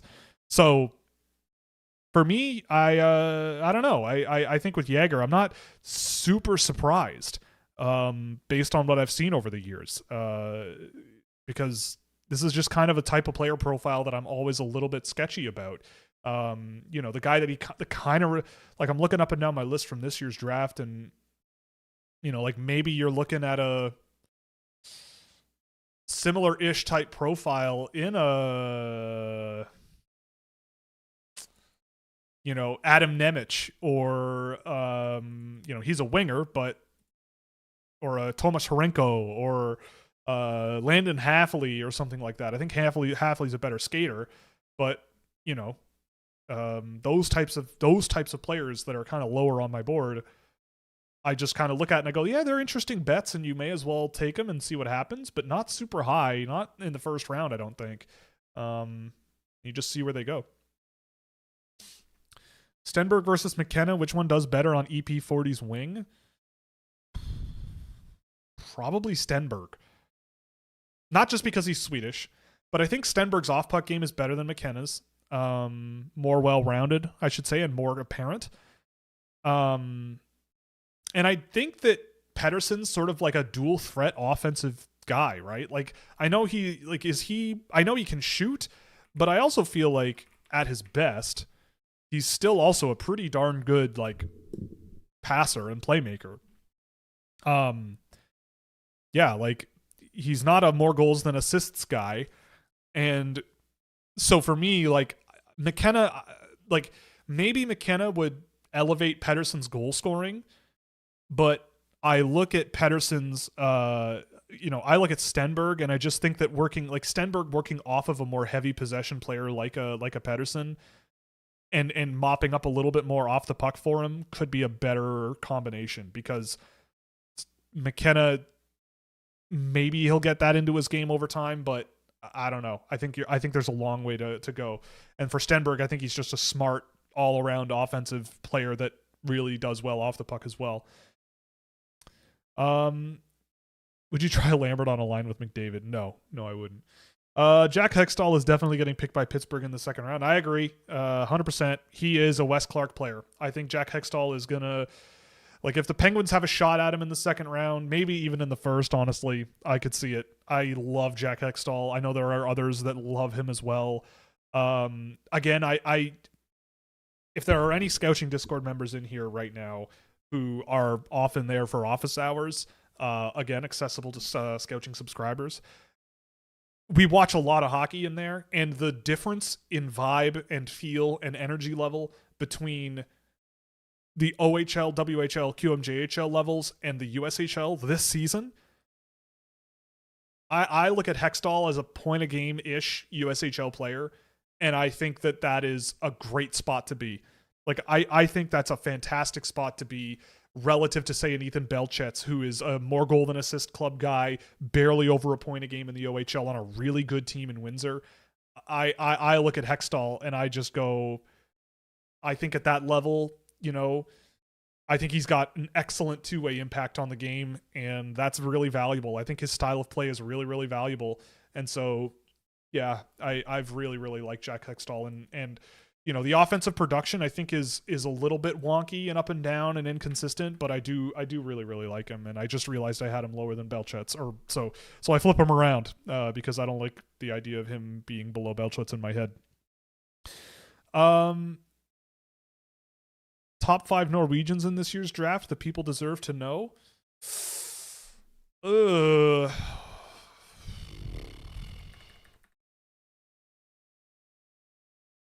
I'm going to take this seriously.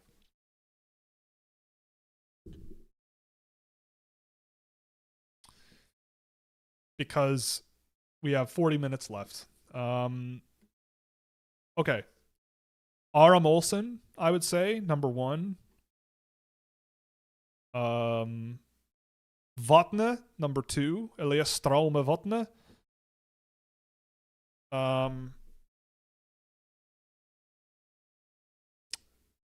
Maybe Pedersen Finkenhagen, the guy playing in Sweden. I think he's still there. Who's the there's a different guy too, a little guy. What's his name? I don't think he was on the under-20 team.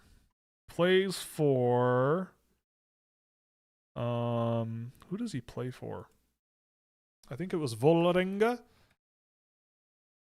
or whatever. I need my resident Norwegian to help me with my Norwegian. Vålerenga. Let's see. His name. Tobias Asa Stensland. That's the one. He's interesting. He's interesting.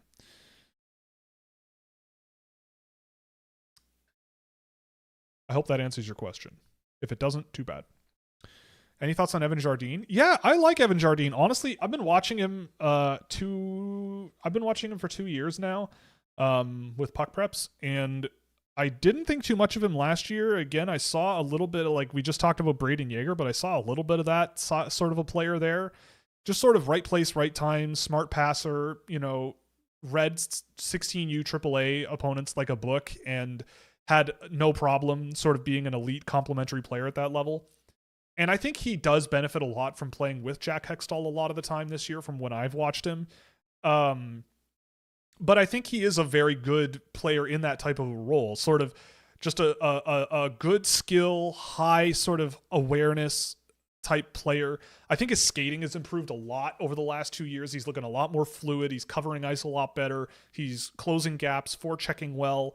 And he's been put on my list this year because every time I've seen Youngstown, he's doing something that's impressive. Either I'm tracking him or looking at Hextall or watching someone else, Braden Thompson. He looks pretty darn good. So, yeah, McJesus is here. We got Jesus. What's going on, man? Jesus Christ is here.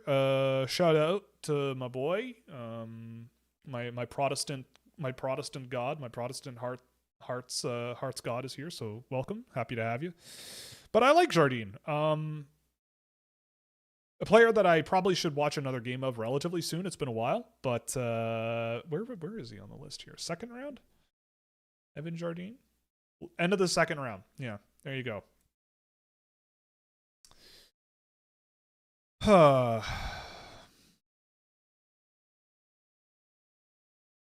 Karmanov is too big.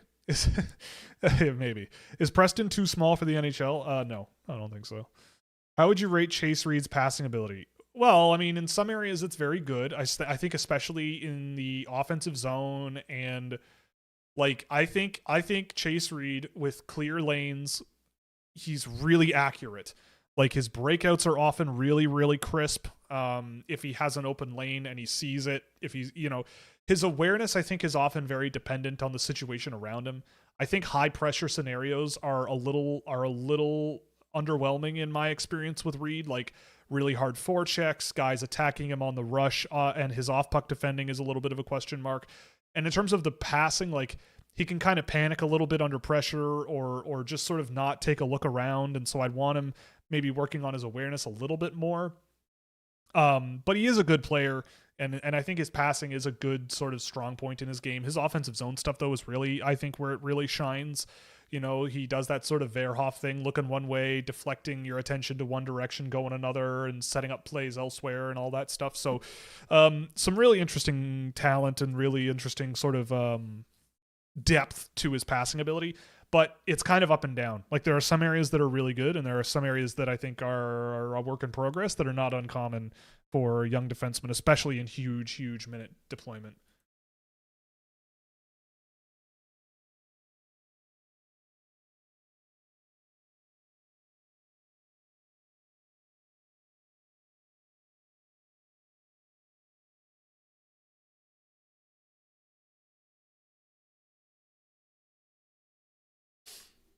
Um, would you draft an NHL draftee with elite physical tools like Ovechkin's size, but average to great hockey IQ, or elite hockey IQ, but average to great physical tools? I mean, I probably would go with the hockey IQ type thing. Um, like I think that it also depends. Like, are the physical tools on display in the OHL? Because that is a very different story than like physical tools in the SHL or KHL even, or whatever, right? But I think with at least with like hockey IQ, and you know, I think a big thing that I don't get insight into that I think matters a lot is professionalism.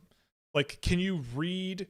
Can you become a professional? Like, can you turn hockey into not just a passion that you enjoy and love, into a job that is like day in, day out, like your diet, your sleep schedule, your workout schedule, everything becomes your job.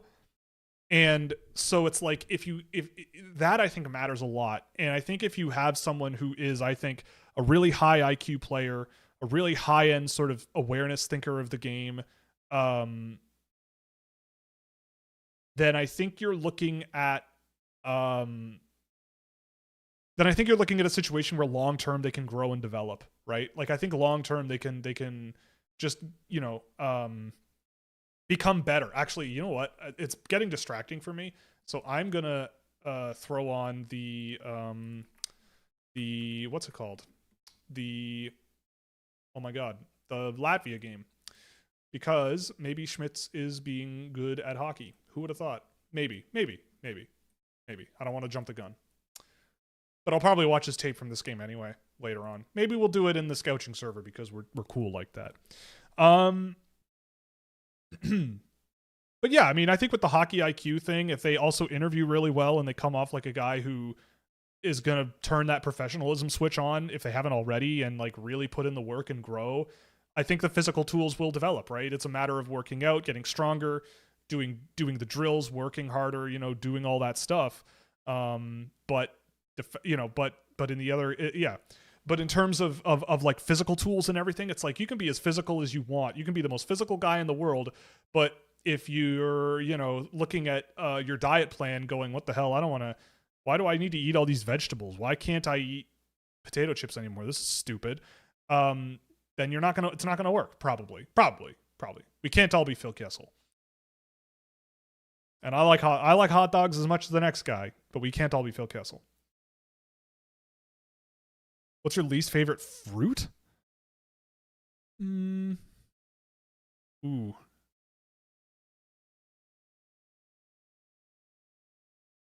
Honestly, I think it might be a kiwi.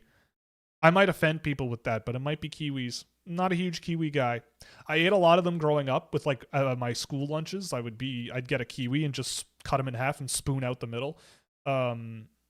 So, but I don't know. Something about them, the texture and all the seeds and all that, just not my jam. I don't know. I never buy them, so maybe that's why. I just don't like them. But I don't know. I eat a lot of fruit, but not kiwis. Who was an athlete who broke your heart in a sporting event when you were younger? Oh, Dominik Hasek, 1998 Olympics, Czech Republic. Easy answer. He was unbelievable. Like, I honestly, like, this is I'm ironclad in this. I can't believe there's a discussion that he is not that he might not be the greatest of all time as a goaltender. Like, I can't begin to describe how he was a one-man show. He was a god. He was everything in net at the time. I know Patrick Waugh, great goalie.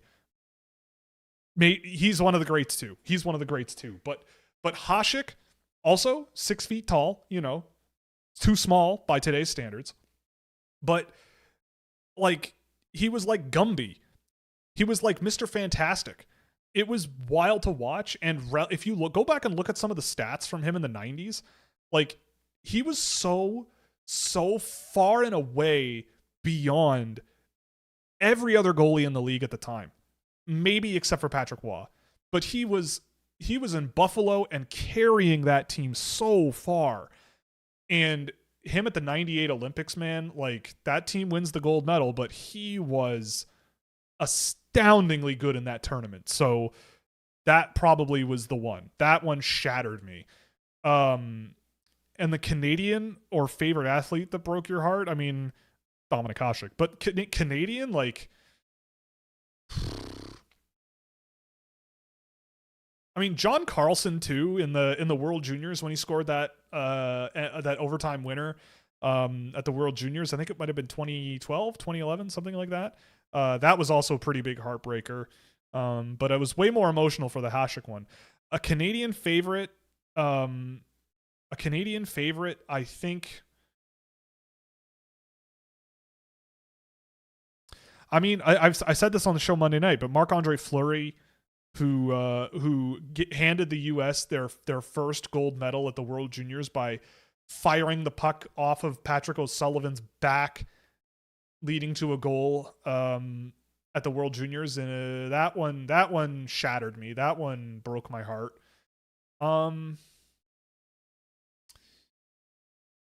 It's not a human being, but the fence at the Rogers Center in Game 6 of the World Series when I was there, that broke me. I think that's going to haunt me forever.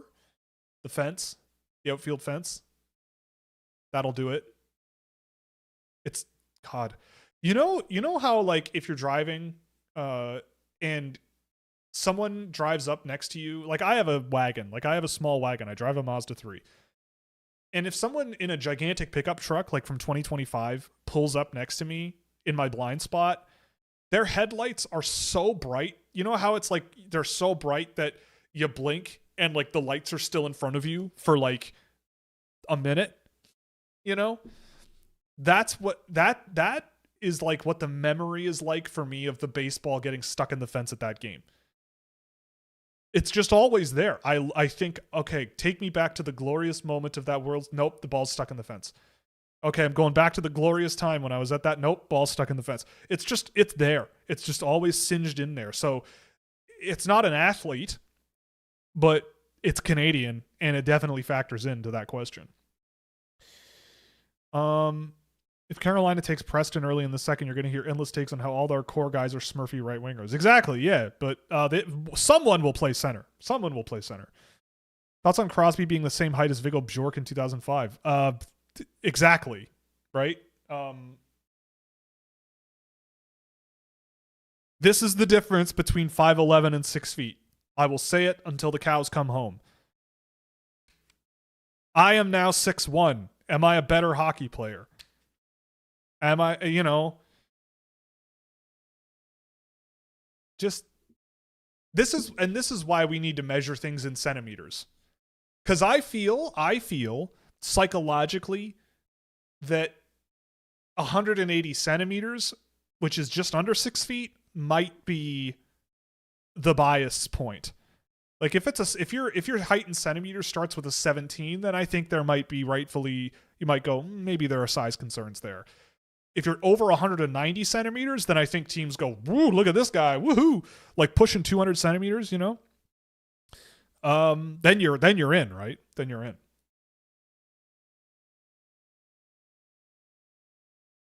In his draft -1, he was electric. Jaeger? I mean, maybe, but maybe. I don't know. I've just always seen the same player there. And yeah, it seems like Preston, there's a decent chance he's a second round pick at this point, which, Like I look, I watched Logan Stankoven in the pandemic season, and he was a second round pick in like the middle of the second round, and look at him now. And I had him like at 12 or 11 that year. And I look back at that list and I go, boy, I wanted to put him higher. Watching him that year, I wanted to put him higher, and I should have, but I didn't because I bought into the size thing. And I mean, with Preston, he's bigger than Stankoven was. He's not as physical a player, I don't think, as Stankoven was, but I think he's a better stick checker. I think there are things about his game that are better than they were with Stankoven at the time. But at the end of the day, Stankoven went in the middle of the second round, and in a redraft, how high does he go? I don't know. You guys can look it up and put it in the chat how high he might go in a redraft. But I'm not going to do that again. I've learned. I go, you know what? I'm just going to take the guys that I really like from what I've seen and stick them where I think they belong. If I would rather have a Logan Stankoven over a Dylan Gunther, I will put that down on the paper, right? And not just do what everybody else is doing. And I still had Stankoven high, really, really high.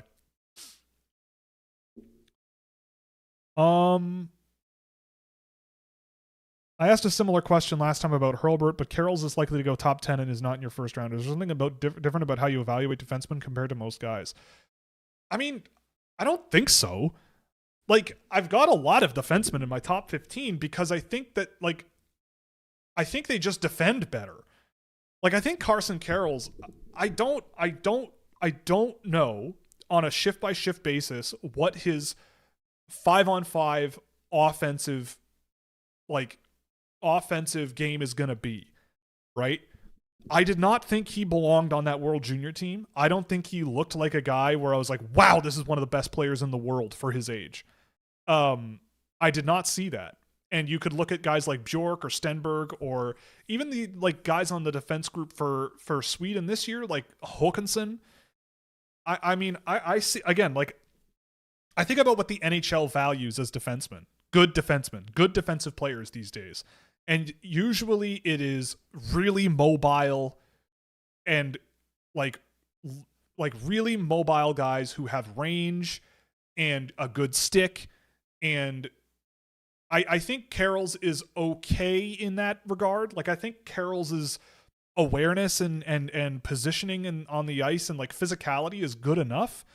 But it's kind of similar to like Sam. He kind of reminds me like of a less dynamic and exciting Sam Dickinson, where I'm like, I just don't see the mobility, the skill level projecting as an offensive defenseman, and I don't see the physicality or the range or the mobility translating as a defensive defenseman at the NHL level.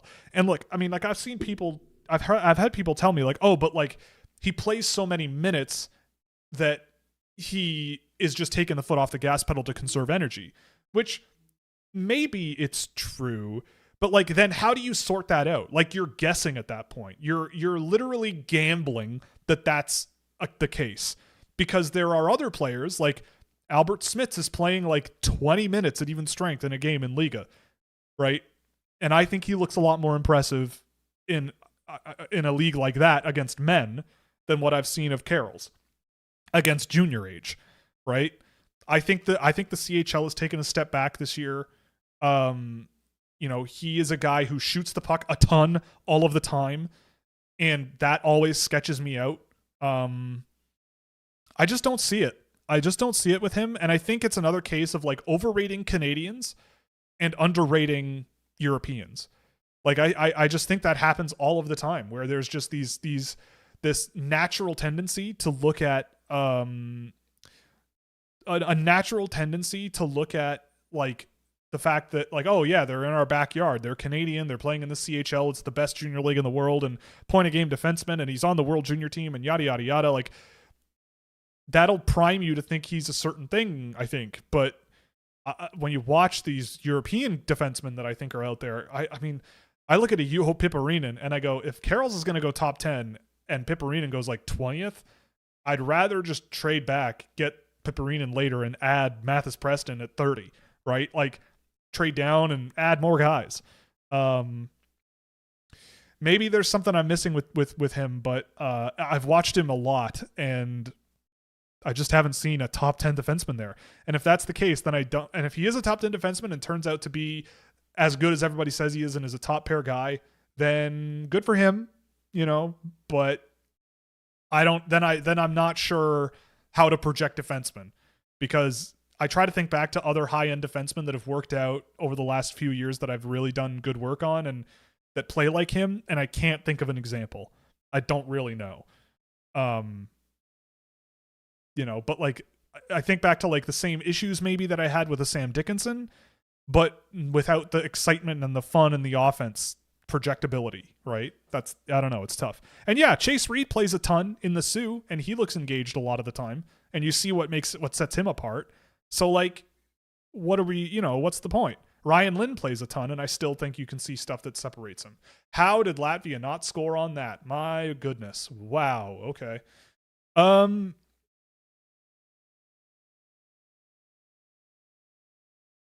So yeah, I mean, I think I just value the European guys a lot more. I think they have a much more difficult environment to play in. So being passable there, I think is a very, very, very good thing. Like I'm trying to imagine Carson Carroll's in the SHL or Liga or whatever, and I just don't know if it would be. I mean, maybe he'd be a decent defensive player there, but I don't think he'd be particularly exciting. I don't think, unless things were like served up for him a little bit. The U.S. team is kind of booty. I mean, hey, who would have thought? Did you watch any of the Five Nations stuff last week across all ages? I'm in the middle of watching the NTDP at the tournament there for puck preps. I tracked Wiggo Sorensen, one of the games he played there, because there's no way in hell I'm tracking him in Division 2. Or Hockey Tvan. There's no way I'm doing that.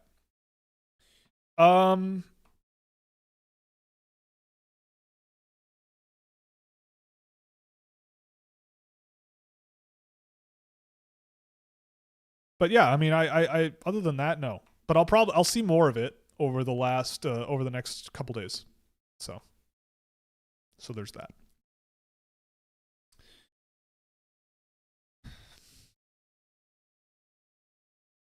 Phil Kessel might be the greatest specimen the world has ever seen. What's your least favorite vegetable?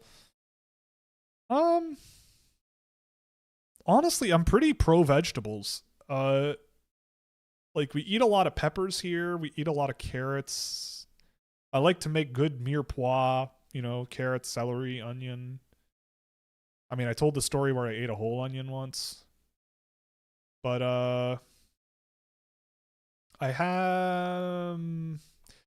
I like eggplant. I like Brussels sprouts, broccoli rocks, cauliflower rocks.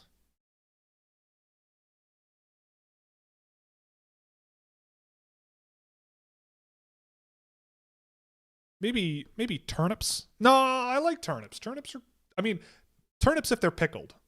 But like eating turnips, not something I plan on doing.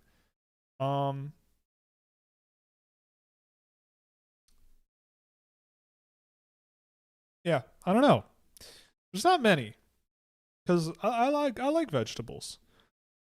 Over the years, you learn that eating well feels pretty good. So you kind of try to eat as many veggies as you can, or at least I try to. I don't know.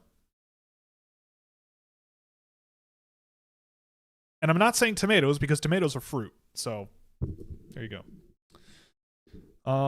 I remember Minton and Nyes were not ranked on your lists at the time, and they turned out to be excellent Kyle Dubas finds. Yeah, I mean, like, I would be very hard pressed to find a single person who thought Fraser Minton would do what he's doing with Boston this year, and I still will say, let's see how it goes over the next little while, because, like I don't know, we'll see what happens. He has been very good this year. Look, Albert Schmidt's winning a puck battle against Austin Matthews. There you go. Top 10 pick. Lock it in. I've seen enough. Yeah, I mean, with Nyes, like, I mean, I'm not making that mistake. I mean, the thing with Nyes is, like, he in his draft year was injured and had mono, and I don't think anybody knew that except Toronto. Or at least, like, nobody factored it in. Nyes was a guy who I liked when he was 16. I remember that. but he really exploded immediately. So I think that it's an interesting case of like I don't have the behind the scenes sort of intelligence gathering, and I think Nyes would have been a good example of that. And I think that's something Toronto did extremely well. Like they know the Toronto Maple Leafs know how to sort of tell a story, right? Like they know how to find a guy that tells a story that makes it valuable where they draft him. With Minton, like, and one thing I know for a fact that Toronto at least used to do in those days, and it's why they drafted Easton Cowan so high, they really, really, really, really value their ability to learn. Like, the Toronto Maple Leafs really like guys who learn and put in the work and understand the game on a fundamental level, because then they go, well, we can work with these guys. They'll learn our systems, they'll learn and grow and all that stuff, and they'll have upside. Like that is an upside to them, and they value that sort of competitive hard work but smart physical energy. So there's that, like that, and that's something that Toronto really, really, really puts a lot of time and value into, and that's I think why they draft these weird case studies, and then it generally tends to actually be kind of smart. But yeah, I mean, I remember Minton in his draft year, and I went, yeah, he's a smart passer and decently physical, but I don't see anything more than maybe a bottom six center there, right? And we'll see if it grows from there. But he's having a good year. He's having a very, very good year and a better year than I thought. But again, if you go back to the trade deadline last year, AJ and I were talking about it. It's like, I mean, I'd rather just ride Fraser Minton with the term, oh, Canada won a medal. I'd rather watch Fraser Minton learn on the fly with Toronto in their bottom six and leave him there than trade him and bring in a veteran who won't have as much in the tank, you know. And I think that was the Scott Lawton trade, or was it Brandon? No, it was Brandon Carlo. I know who I'd rather have.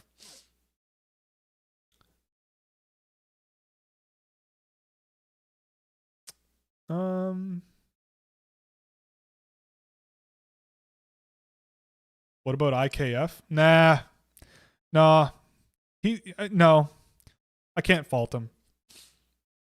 Bjork does not have the great Canadian gene. Exactly. Thoughts on Taro Sugimoto? Was he underrated in his hockey career? Shout out Taro Sugimoto, the first player drafted out of Japan from the Tokyo Katanas, I think it was. Could have probably worked a little harder off the ice. He was a little too into his conveyor belt sushi restaurants, and it didn't work out for him. And also doesn't help that he isn't real. But I would have loved to see him play in the NHL. Yeah, Latvia seems to be a pretty darn good team too. They're playing pretty well. Would you eat pickled onions? Of course. I'll try pretty much anything. Like there's very little in the way of food that I won't try. Like I'm the type of guy who, when I'm at a restaurant or whatever, and I'm looking at the menu, I'll be like, I don't know I've never eaten this before, but I'll try it. You know, what's the worst that could happen? It seems like it'd be pretty good. You know, like cod that is roasted and served with blah, blah, blah, blah, blah, fancy chef words. Like I'll go, all right, I don't eat cod a lot, but what's the worst that could happen? Food poisoning? I've had food poisoning before. It's pretty bad.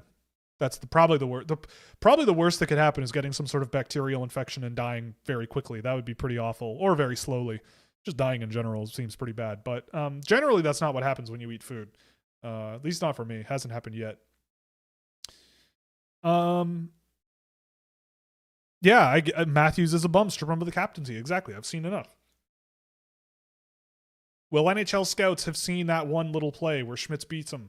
Time will tell. Or were they out at the concourse grabbing pizza and red wine?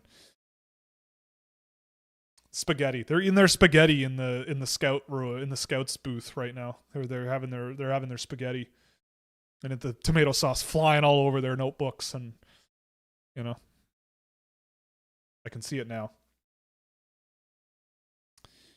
McKenna not first overall. You must be new here, man.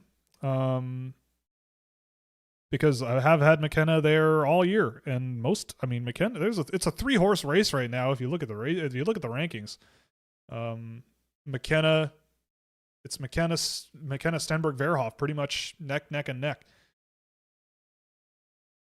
Professionalism can be developed in the right environment with a proper support and game plan for the drafting team. Sadly, it rarely exists. I mean, I see what you mean, but it's really hard, right? Because again, like professionalism in like, oh, I'm an intern and I work at I work at an ad agency and I'm immature and make mistakes. Like that's one thing, right? Like learning from that is one thing. Another good defensive effort from Schmitz after cover. Like the thing about Schmitz that I love is he does that Matthew Schaefer thing. When he jumps into the offensive zone and sort of plays aggressively, he still falls back really well. He covers ice and covers himself really well and isn't spending too much time really hanging around down there, right? Which I think for a defenseman you kind of want. But yeah, I mean, like, but professionalism in the sense of being an NHL athlete for most people, especially if you want to have a long career, is not easy. It's not easy. I mean, I'm not an NHL player, but like your physical conditioning, the expectations of like physical growth and strength development and like dietary, like just being able to eat healthy is a huge factor. And some people, it's a lot easier than others to pick up those habits. And picking up habits late in life is really tough. Trust me, I'm old. And there are things where you kind of just go, man, it is really tough to learn these things and pick them up nowadays. Whereas when you do it when you're a kid and you're learning those lessons when you're a kid, it's a little easier. But like the trajectory to get to NHL level commitment and professionalism and everything like that is pretty tough.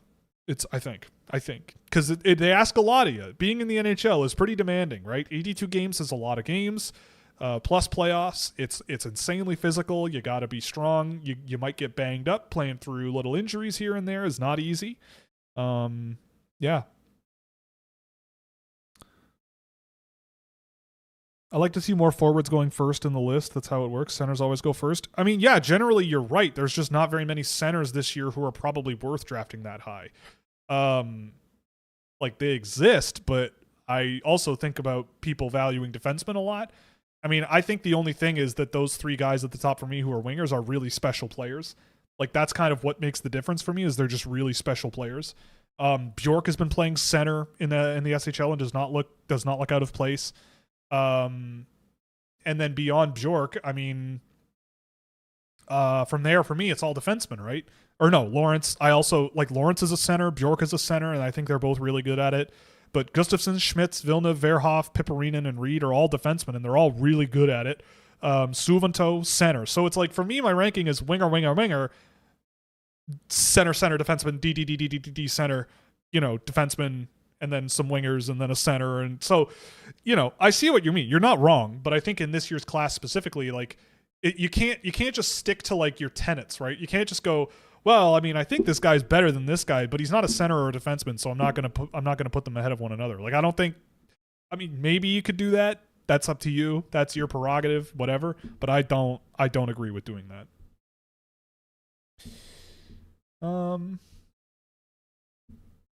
Smith should go top 5. Looks great. Just dominating Matthews along the wall. Yeah, man. I saw that too, man. But yeah, Schmitz is like looking pretty good. I haven't been paying too much attention, but he's looked pretty good. He's doing good. I like this guy. He's a good player. Top 10 for a reason on my list. And in a tier that goes as high as 4. If he were the first defenseman drafted, it wouldn't surprise me. I wouldn't do it, but it wouldn't surprise me. Hasek is arguably the greatest player to ever play hockey. Well, maybe, but I'm not sure I'm there yet. I like Hasek as much as the next guy, but I'm not sure he's Mario Lemieux. If Schmitz were Canadian, he'd be good. Yes, exactly. Now we're talking.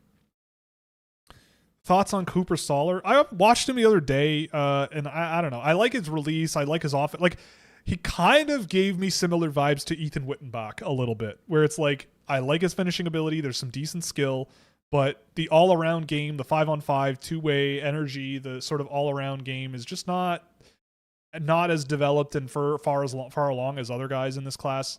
He'll probably get drafted, but he's not on my list. And I think it's another one of those things where it's like, I don't think he's not worth drafting, But when is he going to be a top name on my list to draft? And I don't think that's ever going to happen, realistically speaking.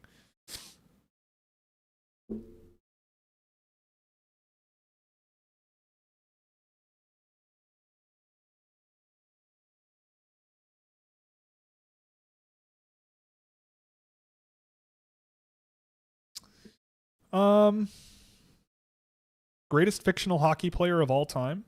Ilya Rozanov. 100%. Ilya Rozanov. It's either Ilya Rozanov or... I mean, Adam Banks was an elite prospect back in his day. Or maybe the goalie from Slapshot. He was pretty good, right? Trade me, good one. Do you see? Okay, I'm gonna check if this is a real name because I don't trust any of you anymore. I don't trust anyone. Oh, he is real. Okay. Jake Prunty. Well, I have no idea who this is. But he's a 5'10" defenseman and a point a game in the USHL, and he's an 09, so he's good. There you go. How about that? But I don't know. I'll check him out. I'll put him on the list. Do CHLers play too many games? I think so, especially with all the traveling. Like, I just think it. I think a core problem is the CHL thinks they're the NHL. Like, the CHL is trying to present themselves as like a professional, high quality, professional. Right? We play a ton of games. Look at all the teams in our league. We play a ton of games, and we want to play physical, and it just seems like they're not the sort of, we're just going to focus on development, and this is like a kid's sport, and we are a high level amateur level. Like, I don't think, I think there are too many games. Like, no other junior league in the world plays that many games. Let alone with that much traveling for a lot of teams. Like, it's just so much to do to put on the shoulders of teenagers to me. Like, plenty of guys come out of the NCAA just fine, and they play like 35 games a year. I think it would be much more beneficial to play less and develop skills more. Now, I think you learn a lot playing games, but like back-to-backs on weekends, every weekend pretty much is a little crazy to me. It's just a little much. Catch any 2027 draftees while scouting 2026s and went, wow. I mean, sure. I don't have my tracker built yet for 2027, but like Jamie Glantz with the NTDP is one for sure. Sammy Nelson with the NTDP is another one. Who else do we got? I mean, the Russians next year, but I've seen them for a year now. They're really good. Like Skvortsov, Provalov, a lot of them are good.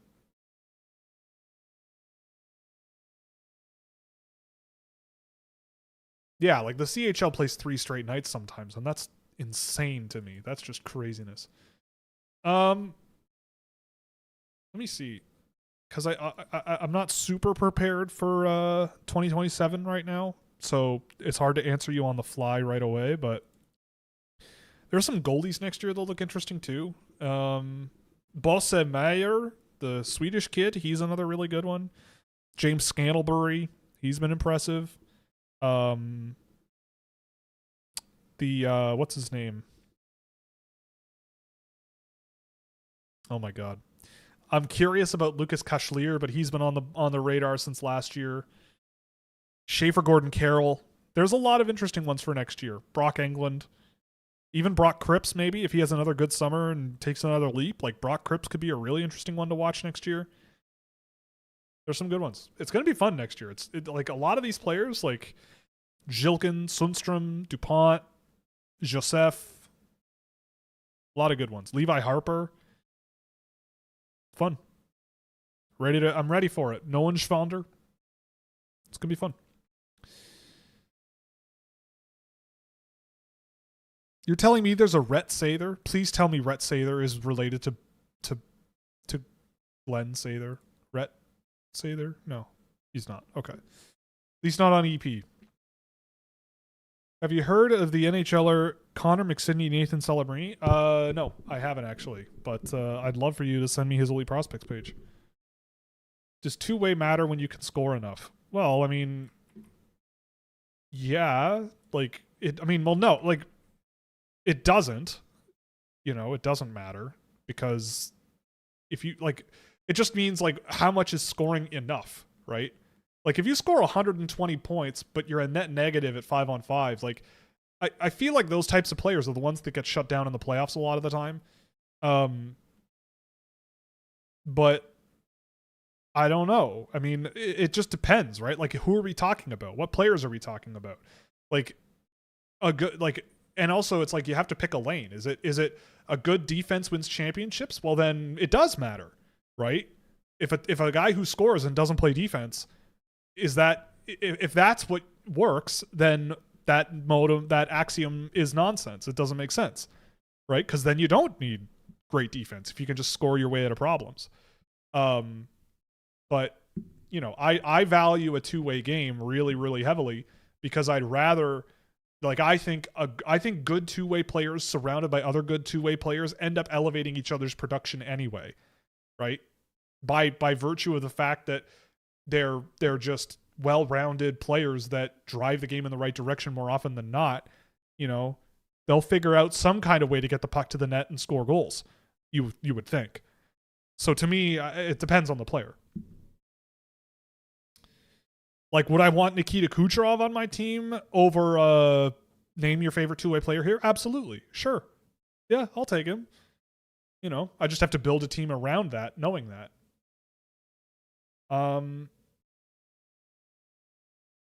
Antibiotics goated. I don't know what that means. Thoughts on mitochondria? Well, they're the powerhouse of the cell, right? Mitochondria is cool, man. Like, the fact that mitochondrial RNA is like saving lives and stuff, and like they're developing cancer vaccines, and like an Alzheimer's disease vaccine is kind of hanging around in the like, mRNA is pretty cool, and without mitochondria, we don't have mRNA. Without mitochondria, we probably aren't complex organisms, right? So mitochondria is pretty sick. It's one of the probably most handy things in the animal kingdom, honestly, on the planet for that matter, right?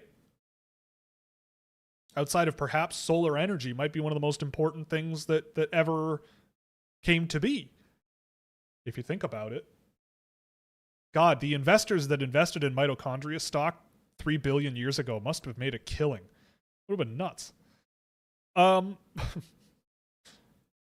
on that note, I think we're going to call it. I'm going to get back to watching my Five Nations. Thanks for joining today. This was a lot of fun, as usual. I appreciate it, considering I'm alone today. It's always a lot of fun. I always welcome all of you. It's good to see you. It's a lot of fun. We're calling it a day, though. Again, video room tomorrow. Braden Coots. Stay tuned for that. And then we've got probably 3 next week. Where we've got Carter Bear in the hopper, Caleb Desnoyers, and one other that I can't remember. So we'll call it a surprise. So with that, what's my take on water? Water is the best. Like, water, the primal primate mind thinking that I get when water enters my mouth, when I'm thirsty, speaking of which, it's just the best. There's something about the taste of water that is both so neutral and so awesome. It's kind of hard to explain. If you haven't tried drinking water, you probably should. It's really good. It's good stuff, especially if you live in a place with good tap water like I do. I treasure our local hydro board. So water is really good too. So yeah, water is also probably a really good investment, a really good thing that the world. The world Earth didn't invent water, right? Mitochondria came to be from the Earth, you would think, unless you believe in the panspermia hypothesis, which I personally think is kind of ridiculous. But mitochondria arose, but But in terms of like, if you want to talk inventions of the universe and the fundamental laws of chemistry, then yeah, water is probably the best thing invented, at least under the terms and conditions of how our universe is structured and organized to the best of our knowledge. So yeah, I like water. Water is very, very good, and I'm glad that we have access to it for now. And I hope that access continues and remains something we can all appreciate and share. But anyway, that's it. We're going to get out of here. Thanks for joining me. This was a lot of fun. And we'll see you Monday night, 8 p.m. Eastern time, just as usual. And thanks for coming. We'll see you then. Okay, bye.